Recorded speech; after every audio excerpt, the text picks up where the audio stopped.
Saya ingin ke Mas Aji Alfarabi. Mas Aji, kalau kita melihat sekarang hubungan antara PDIP, Joko Widodo, Megawati Soekarno Putri dengan Joko Widodo, apakah ini sudah menunjukkan keduanya hubungannya betul-betul sudah kandas secara politik?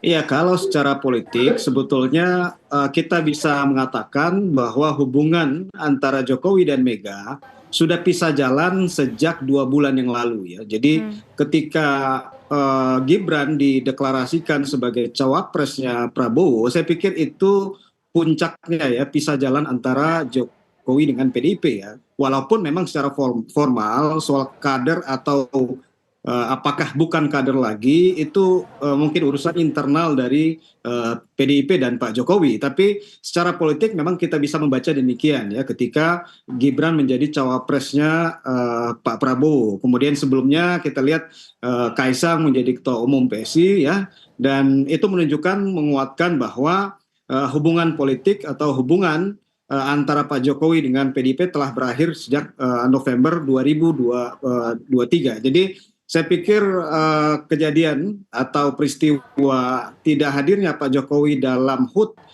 PDIP kali ini hanyalah kelanjutan dari hubungan politik yang sudah terpisah memang sejak November 2023. Baik, kita ke Bang Noel. Apakah betul ini sudah jalan yang berbeda antara Joko Widodo dan juga Megawati Soekarno Putri? Sebegitu retaknya hubungan keduanya, Bang Noel melihatnya.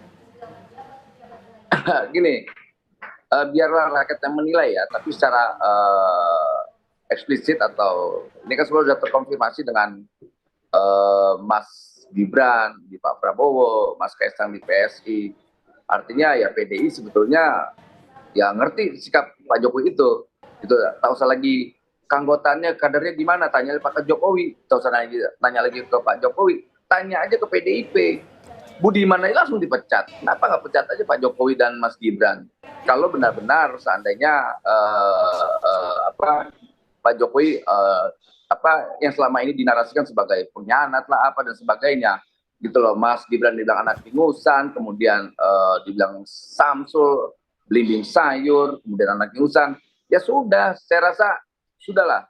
Rakyat punya cara tersendiri dalam menghakimi perilaku-perilaku elit atau partai politik yang selalu menghina kader bangsa ini. Yang jelas Pak Jokowi sebagai kader bangsa, dia masih tegak lurus terhadap ideologi bangsa ini, yaitu Pancasila. Dia masih tetap tegak lurus terhadap keindonesiaannya. Artinya dia sebagai pemimpin republik ini sudah bersikap lah secara tegas bahwa saya ini bukan yang namanya disampaikan publik selama ini petugas partai. Saya adalah petugas negara, saya petugas rakyat.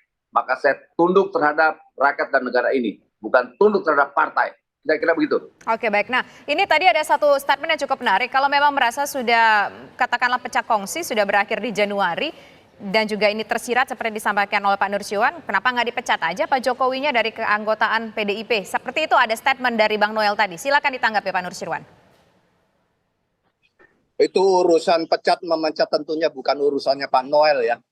Dan juga saya bukan forum kita untuk memberikan klarifikasi tentang hal tersebut. Saya hanya ingin mengatakan bahwa posisi, kan tadi pertanyaan konteksnya pada hari ini tadi ulang tahun. Kenapa tidak hari ini dan sebagainya. Saya sudah tegaskan sekali lagi. Soal datang sama nggak datang itu kami persilahkan. Mau menjadwalkan apa saja, mau ke luar negeri, mau ke mana, monggo-monggo saja. Tapi sebagai warga, apabila itu masih menganggap sebagai keluarga besar, tidak memperbincangkan soal diundang atau tidak diundang. Kemudian yang kedua adalah tentu ini adalah ukuran sebuah kepatutan, ukuran sebuah etika, ukuran sebuah tinjauan dari masing-masing personal, pribadi. Jadi soal narasi bahwa ini tadi disebut soal itu sudah narasi yang selalu ditampilkan bahwa seolah-olah menjadi petugas, menjadi ini, itu adalah hanya sebagai bagian untuk mengalihkan langkah yang mungkin bisa saja terserah saja. Maka sekali lagi itu akan dikembalikan kepada rakyat, dikembalikan kepada publik menilainya. Jadi termasuk diantaranya tadi sudah sebelum saya ditanya berkaitan dengan elektabilitas, kembali lagi soal elektabilitas itu adalah penilaian daripada rakyat yang akan memilihnya nanti kelak di 14 Februari. Jadi kami sangat percaya karena selama ini berpuluh-puluh tahun kami selalu bersama-sama dengan rakyat dalam kondisi apapun. Dan itu ditegaskan pula oleh Pak Kiai Ma'ruf, kita sudah melewati perjalanan panjang dan selalu mengikuti sejarah. Selalu memahami dengan perjalanan sejarah yang panjang yang kita alami. Itulah dinamika yang selama ini kita ikuti. Termasuk yang dahulu Pak Noel itu mungkin bersama-sama dengan kami. Sekarang nggak mau lagi, ya nggak apa-apa. Kan itu semua juga bebas-bebas saja. Tapi itu adalah nanti akan dinilai sendiri oleh publik. Dan kita tidak bisa melarang apapun yang akan menjadi penilaian tersebut. Demikian. Bang Noel, ditanggapi sebelum kita ke Mas Aji, bukan hanya urusan undangan Bang, tapi ini etik moralnya mana Bang? Etik dan moralnya yang menentukan rakyat. Kita tidak punya hak moral sedikit pun dalam memberi sebuah pandangan atau keputusan terhadap seseorang.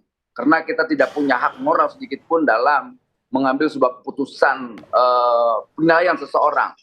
Makanya kita senang sekali dengan mendapatkan Pak Prabowo selalu menyampaikan hak moral, soal etik dan sebagainya itu yang punya hak dalam menilai itu adalah rakyat. Sebab rakyat adalah hakim tertinggi dalam proses demokrasi hari ini. Jadi saya rasa ya hari ini ada proses sejarah yang sedang berjalan.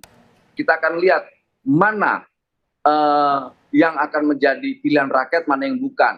Nah, kemudian nanti juga jangan ngamuk-ngamuk ketika nanti ada proses demokrasi yang akhirnya pilihan rakyat itu ditentukan ke salah satu paslon, jangan lagi membuat narasi-narasi kekejian terkait pemilu curang, apa dan sebagainya.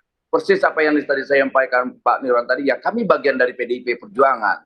Kami bangga dengan itu semua. Dan kami juga bangga dengan Bu Mega, apalagi sampaikan Pak Prabowo, menyampaikan berkali-kali, Bu Mega adalah kakak saya.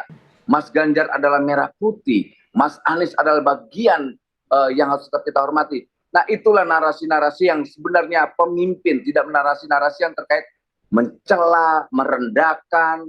Nah, kita ingin mendapatkan 2024 ini pemimpin yang benar-benar punya etik, kualitas kepemimpinan, leadership. Bukan sosok petugas partai atau penguasa. Kita capek, makanya disampaikan berkali-kali oleh Pak Prabowo, saya akan memimpin, saya bukan punya orientasi kekuasaan, saya ingin mendedikasikan hidup saya buat rakyat dan bangsa ini. Nah, itulah kita butuhkan pemimpin yang itu, yang punya tekad bulat itu. Bukan pemimpin yang hidupnya hanya di media sosial, membangun kesan-kesan keberpihakan, ujung-ujungnya isinya adalah nipu rakyat. Kita udah letih dengan hal itu. Kita butuh pemimpin real, original, punya tekad bulat soal keberpihakan. Itulah yang diinginkan oleh rakyat Indonesia hari ini. Oke, baik. Sekarang kita ingin ke Mas Aji. Mas Aji, kita melihat dengan kondisi kontra antara Presiden Joko Widodo dengan Megawati Soekarno Putri, termasuk juga PDIP di sana, yang mana yang paling diuntungkan dengan situasi seperti ini? Yang mana yang paling mendapatkan banyak empati publik? Apakah PDIP atau mungkin kepada Presiden Joko Widodo? Iya, Tisa sama Andro. Kalau tadi yang saya sampaikan ya bahwa kalau secara politik sebetulnya pisah jalan antara Jokowi dan PDIP itu bisa dibaca sejak November 2023 ya, ketika deklarasi Gibran sebagai cawapresnya Pak Prabowo ya. Dan itu sebetulnya terkonfirmasi dalam survei kita ya. Jadi kita punya survei di akhir November sampai awal Desember 2023 yang menunjukkan memang ada dua fenomena yang menarik. Pertama adalah soal elektabilitas Pilpres ya. Jadi sebelum deklarasi Gibran di pertengahan November 2023, elektabilitas Pak Ganjar dan Pak Prabowo itu sebetulnya selalu bersaing, beda kurang lebih sekitar 1%.